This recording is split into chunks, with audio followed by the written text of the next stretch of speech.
I feel like I'm interrupting some great conversations. But I don't give a fuck. Like, that's the teacher in me coming out like, 1, 2, 3, look at me. And the word, see? Yeah! Educators still run the world. No,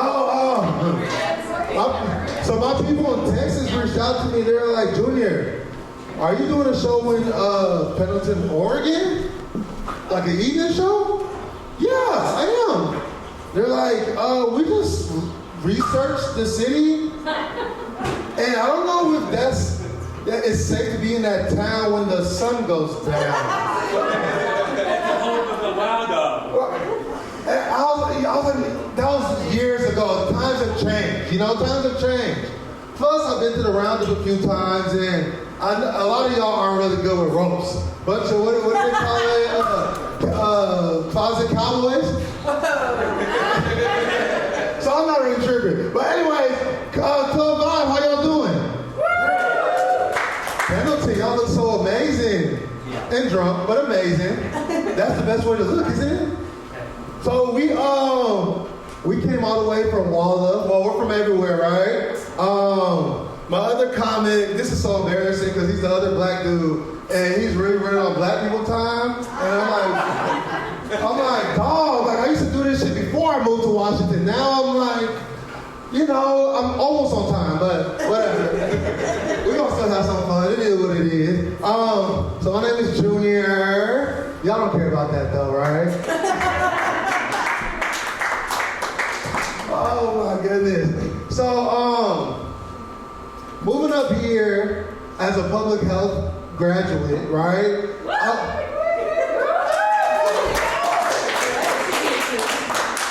Damn, if I knew I was gonna get some claps, I'll say that at every show. Public health. Oh, we getting there. I love it. Y'all should be coming for anything. I love Pendleton. No, so as a public health graduate moving up here, I'm really impressed with how environmentally conscious y'all are up here.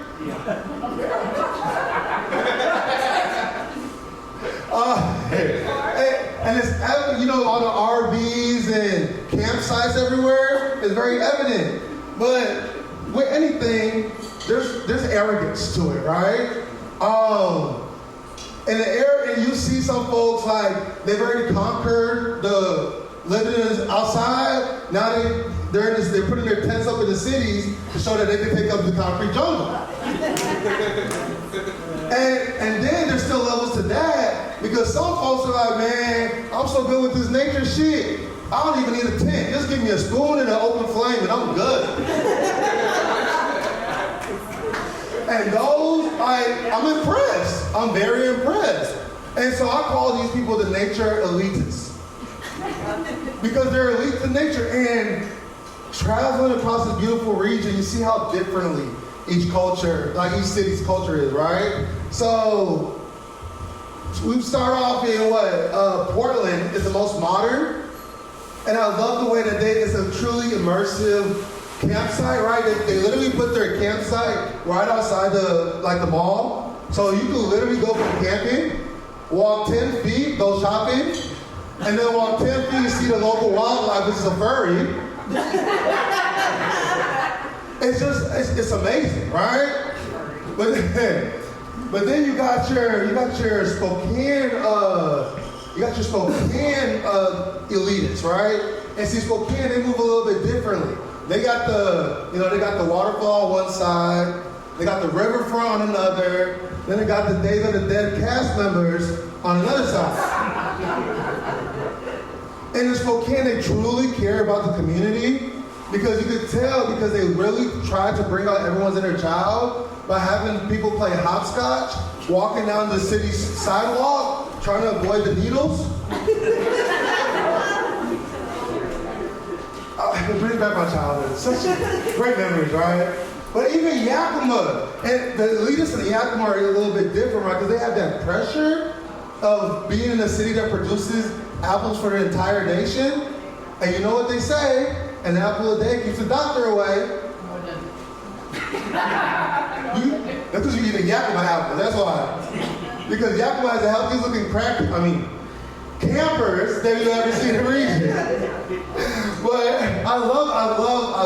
public health to me is so happy to see all this, right? But no, I moved around a lot. I moved around my entire life. I'm actually a citizen of 3 countries.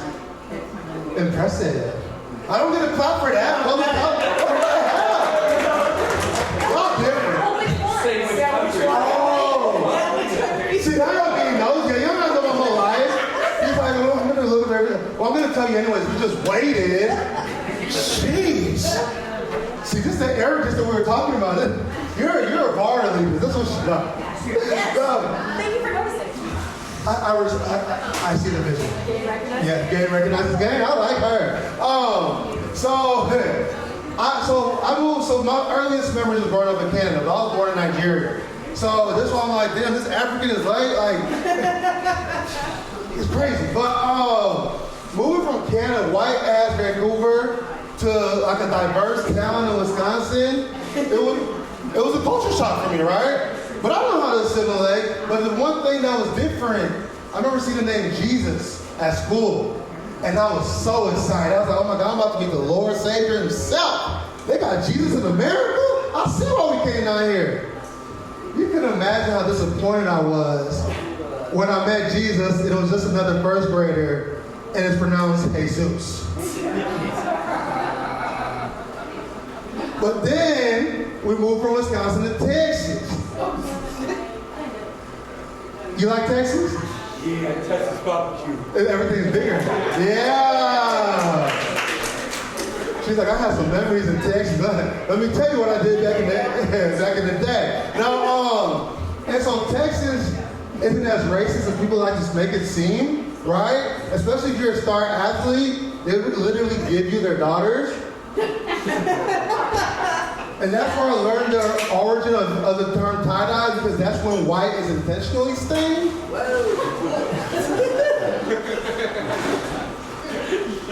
You know? Then I moved from the South up here. And y'all are very different. The way y'all look at words and terms of endearment. And the first way I learned about it was when I was in HR for calling a student baby girl. I'm from the South. That's usually a good thing to say. And so I was like, okay, but I told the director of HR, well, this student called me a bitch. And she was like, well, you know, bitch is a term of endearment.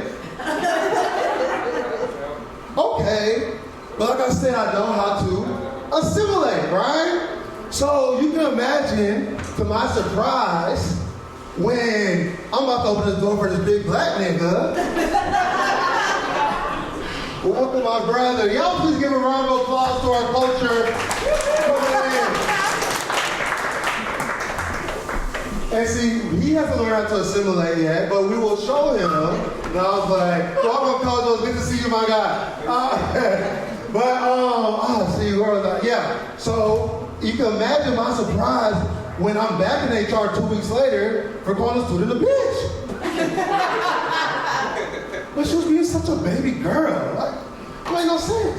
But I think the other thing with words up here is when people ask me, how do I identify? And I understand that you're trying to be inclusive, but look at me. I'm 6'4", 280 pounds. I can only identify as an NFL lineman or Miss Trunchbull from Matilda. But again, like I told you, I'm good at what? Assimilating. That's our word of the day, teacher. All right. And so you know what my pronouns are? Big ass nigga.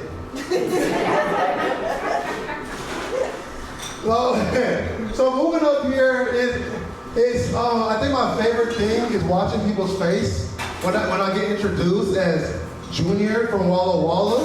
See, that's the face. See, at least someone will be like, huh? And it looked like, are you here to resurrect our high school program like Denzel Washington? Or is this a sequel to The Blind Side and Sandra Bullock's about to walk through the door? Two times for real, but I'm like, no. I was able to make it this far up north thanks to the Underground Railroad. You can laugh. It's okay. Are we allowed? I know penalty. We're in comedy. Y'all can laugh at shit like that. But I think the one thing I do appreciate as a black man being in Walla Walla is that people have never assumed that I'm there for the prison. And maybe because I dress like a lesbian. I don't know. But either way, I'm able to pull it off. But I came from Atlanta to you're like, okay, I've been trying to take, you've been keeping track? Yeah. She's like, yeah, you missed the city. Okay, yeah. So Atlanta. Nigeria, Canada, Wisconsin, Texas, Atlanta. Whoa. Oh, you're good. You can't cheat on her. She knows everything. Damn. Bruh, I feel bad for you. You can't believe the hair on the thing. He's not smiling. He's like, bro, my life. You don't even know the half of it. Well, crazy girls, frozen, huh? I got my phone at home. So you know how to fight it. I like this guy. I like him. No, but I tell people all the time, I actually do enjoy living in a small town. It's not that bad, right? For one, the town is so peaceful. It's so peaceful that all crimes are reported by one guy on Facebook. Do y'all have that here in Pendleton? Yes. Wow. See, so ours, he uses a smartphone and a scanner for his thing. I assume here y'all person uses what? A horse and smoke signals? Yeah, look, and the thing I love with comedy is testing the crowd to see what y'all willing to laugh at. And some of y'all are like, fuck, we're not allowed to laugh at that yet. It's okay. It's comedy, right? No. But I think the other part that I enjoy about being in a small town is just the people. The people are so sweet and they leave me the fuck alone. That's what I love the most. But it's not all peaches and gravy up there. I'm in my 30s now. I'm ready to settle down. I want what you guys have, right? I want to be able to leave my phone at home. That's what I want to do. I can leave my phone laying around. Nobody give a fuck. I want some tension in my household. Shit. But it's hard dating in a small town.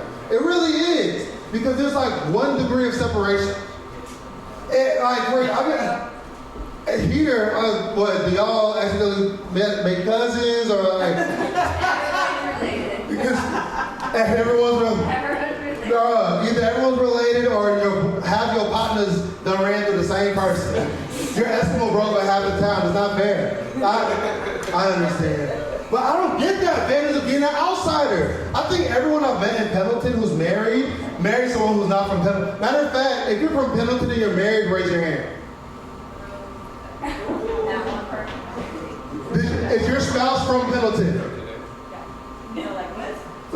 Exactly. See, outsiders come to Pendleton and reap the benefits. It's not the same in Walla, man. Let me tell y'all what happened to me the other month. So I met a girl on Monday. Her mom accidentally bumped into me at the grocery store on Wednesday. Yeah, 1 degree. Friday, I found out that her in-laws are my co-workers, so they invited me out to the bar.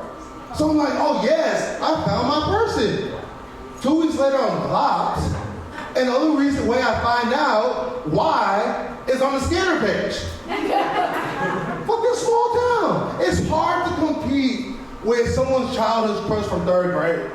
Like, I can't go back and forth with that. But there's always, a break between the clouds. Because Walla Walla is a retirement town. And a lot of the old ladies, the older population, the beautiful population, yes, because y'all, trust me, y'all are beautiful, but they do like to indulge in the fruit that was forbidden back in their time. And in this economy, pay a bill, and I'll show you these rumors are real. I'm not wearing these shoes today, but half my clothes have been, I'm just playing. I'm not playing, but actually, does anyone here have retirement that they're willing to share? Anyone? No? All right. Just kidding. No, so side note, they were telling me earlier, because we had a show like 2 days ago, And I started talking mess about the older population. And I was like, well, I never grew up with old people, with older people. And they're like, yeah, we can tell you're calling them old and shit. So this is the last time I'll ever say old, okay? See, you were about to beat me up. She's still up. 65. Oh, you look wonderful for 32. Oh my goodness. Did I do that right? I did that right? Yeah. Tell my kids. You're the same age as my last sugar mama. So I like you already. As I get older, little things start to annoy me a lot, right? But moving to this rainy state, and this is so petty, but I don't understand why y'all still haven't created a windshield wiper setting on cars that's satisfying. Yeah. Like it either goes too fast and scratches up the glass, or it goes too slow and I gotta do my Stevie Wonder impression, trying to look out the windshield. And don't let a truck get in front of you. Now they're spraying all that wetness back in my face like like baby oil at a dick party, you know? Oh, at least they get to enjoy it. I might die, but two different things. So I am in my early 30s. I think I said that. Do I look 30 though? No. I'm 45. Oh, you look amazing. 45. 45. 45. 45. 45. 35. Oh, 35. That's amazing. You and I will be friends in a different lifetime. What's up, Big Swole? Goddamn, country fed. Yes, sir. See, he's the one that my parents was warning me about. They're like, oh, that big boy? But he looks amazing, though. I like muscular people. All right. I'm bringing the Portland out, am I? No? Okay. All right. I'm just trying to be inclusive. Big ass nigga. Big ass white man. Like, inclusivity. No, but being in your 30s is so weird scrolling through Facebook because you see how differently everyone ages. Some of my partners is bald as hell with a 3-month-old belly, right? And you see, and with the way people look, it's hard to guess people's ages now. And the thing that kind of sucks is that we're not allowed to ask a woman her age. And we see how that ended up for R. Kelly. I know. It's just such a rough time, you know? It's such a rough time. But each decade has their own thing. Do y'all remember being 0 to 10 years old? Y'all remember being a kid? What's your favorite thing about being a kid? Watching sports. Playing outside, watching. Well, we know you love sports. You got Green Bay, everything. You're a stockholder. You said what? A basketball jersey cuatro. Oh, so you ain't changed since you was 0 to 10. You doing the same thing now at 35, which I appreciate. Yeah. See, that's why the people in Spokane love you, because you keep your inner child going. Yeah. Just not jumping through needles on the ground, all right? But 0 to 10, I feel like that's the age where we're learning ourselves, right? We're learning how our body works. We're learning how to take advantage of our parents. We're learning a lot of things, right? But at the same time, the next decade, 10 to 20, we're learning how to cover up shit. Right? Oh my goodness, I gotta cover up my shirt before I walk out the house. Oh my goodness, I just got a boner in the middle of school, so I gotta do the quick flip to cover up. You must have son. She laughed too hard. She laughed too hard. She said, I saw my son doing it. Yeah. The quick flip between the thighs. I saw them between, because that hurt one time, so I don't do that up. The flip. The belt. Ooh, that ain't even dead. But 20s to 30s is, I feel like it's all, like I just got out of the 20s, and I feel like in the beginning you think you're gonna take over the world. Halfway through, you just want to be able to rent an apartment. By the time you're almost 30, you're like, fuck. I just want to be able to go to the movies and not be in debt, because it's fucking ridiculous. And I'm not there yet, but they say the 40s is a decade of debt. It only gets better. Oh, it only gets better. So So 40s, see, they're telling me 50s are even better. 50s are even better. I appreciate that. Because they told me 40s, that's what, death to your body, right? Death to your joints, death to your finances, whether it's by alimony or children's tuition, usually by alimony, right? Or even just lose a lot of people in life. But I think the biggest thing that 40-year-olds have told me that they lost is connected with the younger crowd. Because what the fuck is 6'7"? Like, I'm already about to be like, they're like Riz, and they start doing these TikTok dances and like all these different. See, he's looking at me like, yeah, I don't understand what the fuck you're saying. 40s, that's and then these new celebrities come out with these dumbass names. Like, I'm like, back in the day, we had simple names. First name, last name. Michael Jackson. Or just one name, Madonna, Prince. Now we got like Cardi B, Glorilla, 6ix9ine. And he's not even lesbian. Like, it makes no sense, right? You're thinking about, I don't even know what these younger kids are listening to. But it is what it is. Woo, okay, perfect. All right, y'all having fun so far? Yeah.